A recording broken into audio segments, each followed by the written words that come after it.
ဒီနေ့မှလည်းဝင်းရစက်သားတာကူလုံးလေးကိုလှုပ်ရှားဖြစ်တယ်ပေါ့နော်ဒီတစ်ခေါက်မှာတော့ဝင်းရစက်သားတာကူလုံးပေါ့နော်အရင်လိုအဖြူရောင်လေးပဲမဟုတ်ပဲနဲ့တာကူကိုအစိမ်းရောင်လေးပါတွဲပြီးတော့တုံထားပေးလိုက်ပါရဲ့ရှင်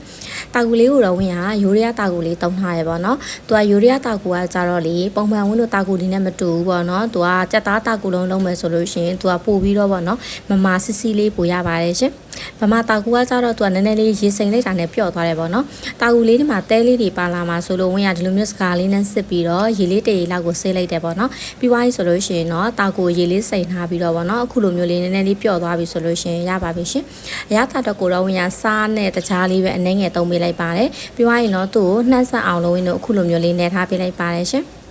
ပကံလေးကနည်းနည်းလေးကျင်းနေတော့တာကူဖြူလေးတွေတော့ဝင်ရအခုလိုမျိုးလေးခွဲပြီးတော့ထည့်နေလိုက်တယ်ပေါ့နော်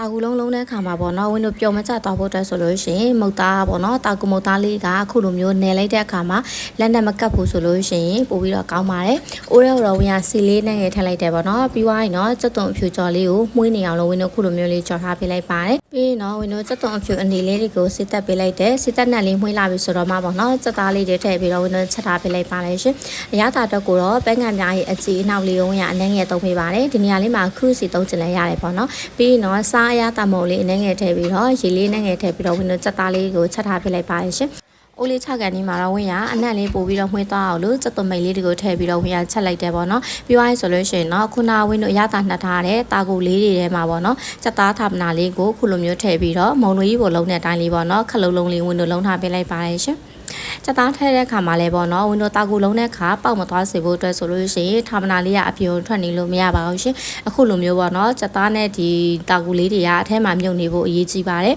ဒီချက်သားတာကူလုံးလေးရဆိုလို့ရှိရင်ပေါ့နော်သူကအရန်ကိုစားကောင်းပြီးတော့အရန်ကိုလည်းအရသာရှိတဲ့ဆဆလေးတစ်မျိုးပဲဖြစ်ပါတယ်ဝင်းအိမ်မှာတော့ပေါ့နော်အမျိုးသားလေးကလည်းကြိုက်တာဖြစ်တဲ့အတွက်ကြောင့်အမြဲတမ်းတော့လှုပ်ရှားဖြစ်ပါတယ်ရှင်ချက်သားနေရာလေးမှာပေါ့နော်ကိုကြိုက်နှစ်သက်တဲ့ပစွန်းသို့မဟုတ်ပေါ့နော်ဝတ်သားလေးသုံးမယ်ဆိုလို့ရှိရင်လည်းရပါတယ်တာကူလုံးလေးတွေကိုပေါ့နော်ခုလိုမျိုးဝင်တော့ခက်လုံးလုံးလေးလုံးပြီးသွားပြီဆိုလို့ရှိရင်တော့ပေါက်ခံအိုးလေးပေါ်မှာတင်ပြီးတော့ပေါ့နော်ဝင်တော့10မိနစ်15မိနစ်လောက်ကိုပေါင်းထားပေးလိုက်ပါမယ်ရှင်အရင်ဦးဆုံးပေါ့နော်ဝင်တော့10မိနစ်လောက်ပေါင်းပြီးသွားပြီဆိုလို့ရှိရင်တာကူလုံးလေးတွေကပေါ့နော်အဖြူလုံးလေးကကျက်သွားပြီးတော့ဒီဝင်တော့လုံးထားတဲ့အစိမ်းလုံးလေးကကြတော့သူကနည်းနည်းလေးပေါ့နော်အကျိုးခံတာဖြစ်တဲ့အတွက်ကြောင့်တိတ်ပြီးတော့မကျက်သေးဘူးပေါ့နော်အဲ့ခါကျတော့ဝင်ရ9မိနစ်လောက်ကိုထပ်ပြီးတော့ပေါင်းထားပေးလိုက်တယ်9မိနစ်လောက်ပေါင်းထားပြီးသွားပြီဆိုလို့ရှိရင်တော့အခုလိုမျိုးပေါ့နော်အရန်ကိုလည်းအရသာရှိတယ်ဝင်ရဲ့စက်သားတာကူလုံးလေးရပါပြီရှင်အစိမ်းလေးကကြတော့ပေါ့နော်မျက်စိလေးတွေကတချို့ဟာလေးတွေကမပြောက်သေးဘူးပေါ့နော်ကိုကနည်းနည်းပျော့လေးကြိုက်တယ်ဆိုလို့ရှိရင်တော့ထပ်ပြီးတော့ပေါင်းလို့ရပါတယ်